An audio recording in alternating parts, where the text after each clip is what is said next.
que o Pozzocco vai trazer algumas informações aqui para a gente sobre a polêmica da rescisão unilateral dos planos de saúde em relação aos usuários que têm TEA.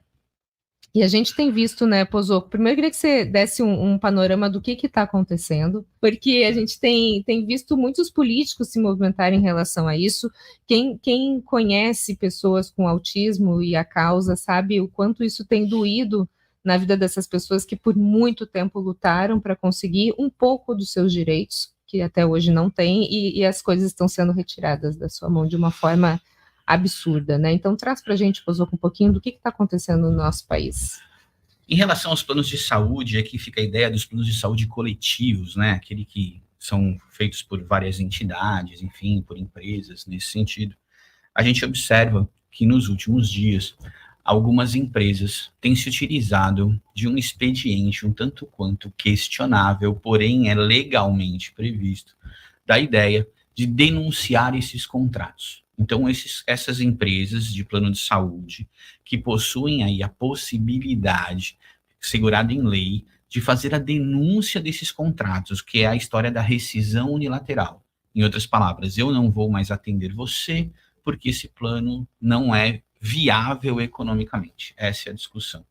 O que passou a ser uma coisa engraçada, para não dizer triste e totalmente passível de quem está desse lado começar a pensar que a situação foi um tanto quanto orquestrada, é que não foi simplesmente uma empresa que fez isso, mas a gente tem várias operadoras de plano de saúde agindo dessa forma. A Amil puxou o carro? A Amil puxou o carro. Tá. E aí, o que acontece? A Amil começou puxando esse carro e da Amil, praticamente várias outras empresas começaram a fazer a mesma coisa.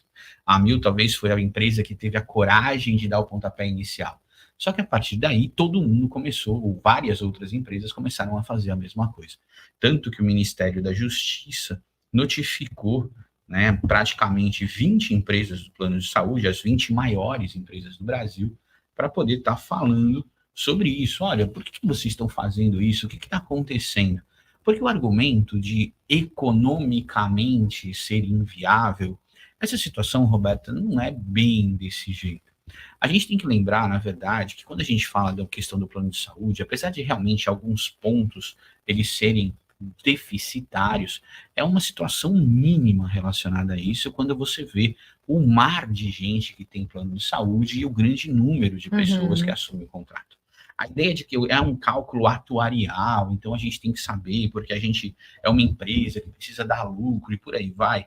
A situação de que não existe esse lucro, ou que a margem é muito estreita, isso não é bem assim, né? Quem consegue fazer uma análise a respeito disso e observar várias vezes, ninguém tem esse costume, mas quem começa a observar as planilhas de custo, quem começa a observar as informações que são publicadas muitas vezes nos jornais a respeito dos balanços dessas empresas, se você começar a olhar ali nas entrelinhas, você vai começar a ver que a situação não é desse prejuízo, né? Isso muitas vezes é orquestrado, é fabricado, até mesmo porque aqui no Brasil existe um interesse muito grande em que o SUS comece a ser a ideia de privatização, e com uma ideia também um tanto quanto complicada de que é você vender plano de saúde que não cubra todos os tipos de doença, você começar a fazer um plano de saúde segmentado. Seletivo. Então, exatamente. Então, por exemplo,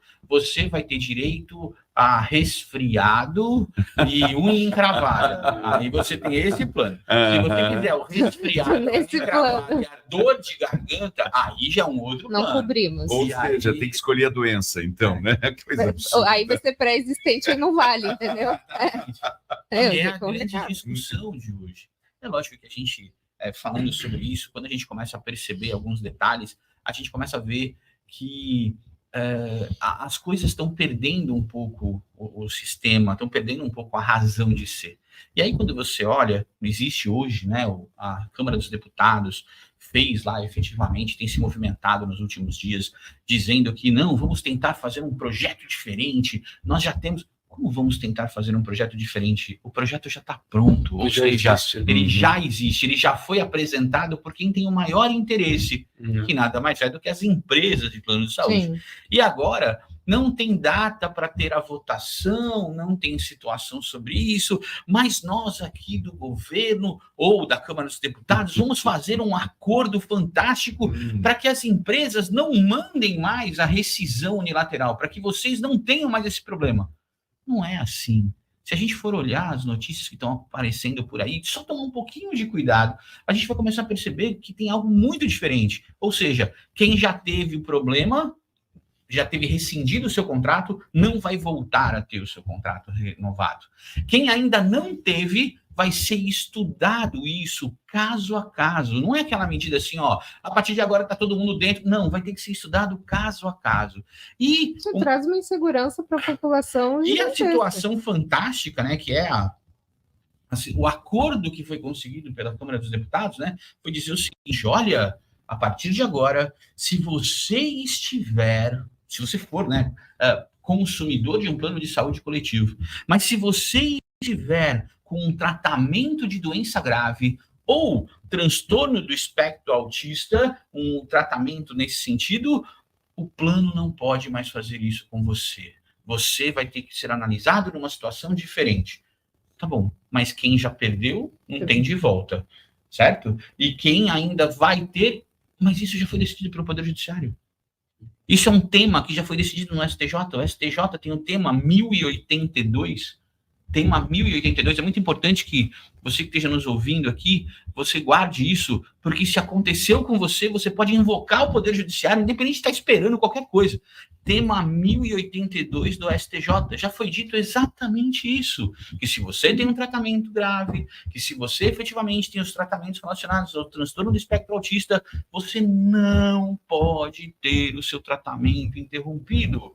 Então, se eu plano, quero acabar, ó, economicamente não vale mais a pena, eu quero acabar com você. Não adianta, porque o próprio Poder Judiciário já assegurou essa situação. Então, vamos combinar aqui, só para a gente que está vendo, esse acordo que foi costurado na Câmara dos Deputados não está fazendo nada de diferente, porque isso o Poder Judiciário já reconhece. E não foi desde ontem, isso já tem há bastante tempo. Então, infelizmente, o que a gente percebe é que essa falta de conhecimento torna os problemas um tanto quanto mais difíceis. E é por isso que, nesse momento, mais do que nunca, se você está passando por uma situação como essa, se você está vivenciando esse problema no seu plano de saúde, se você está fazendo um tratamento, por exemplo, as pessoas que têm tratamento de câncer tiveram um tratamento interrompido. Não é? Simplesmente porque o plano não dá mais, economicamente não vale a pena com isso. Então, vamos pegar as pessoas, né, e vamos esquecer tudo. A gente está lidando só com números, acabou. Não estamos falando de vidas, a gente está falando de pessoas, está falando de saúde. Lembrando que a Constituição brasileira, essa que é tão falada, né, na boca de todo mundo aí, garante, né, pelas regras constitucionais, que você tem todo esse acesso universal à saúde, e tanto é universal que a própria Constituição diz: você pode, plano privado, vir ganhar dinheiro aqui com isso, você pode fazer isso, só que você precisa ter um mínimo de condição para poder oferecer para as pessoas.